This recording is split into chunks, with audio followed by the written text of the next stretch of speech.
Alas dumating na yun, ang antay ko na order, oh. Pati paglabas ko, sakto dumating siya. Ano to, ganito na, maliit. Tingnan ko kung anong klase. Ay, wow, ang ganda. Ang liit lang nga. Kasi hindi ka nakakatakot.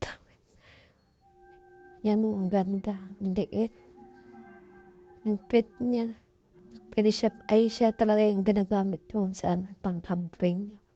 Sa bundok. Tingnan natin yung buong ko. May bag pa. Yung pinili ko nito nakaraan guys, walang ganito, walang bag. Buti ito may lalagyan na. Tingnan natin loob. Yan, ganyan na siya kaliit. Katulad dito nung binili ko nakaraan, ganito kaliit din kasi masira na kaya nag-order ako ulit. Ang hirap pag walang Salangan pag nag-uuling, ang hirap mausap.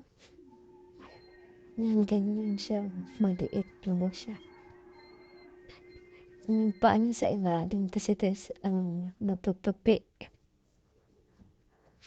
Kaya maganda siya dala-dalahin kung saan. Basta may baon ka ng balang ng butin. Yung maliit na ganyan. Pero malakas siya guys lah. Yan ang gamit namin niya. Kaya po nasira na kasi yung luma. In-order ko na kaya pinagditan ito. Buti nga dumating siya, may kita pa.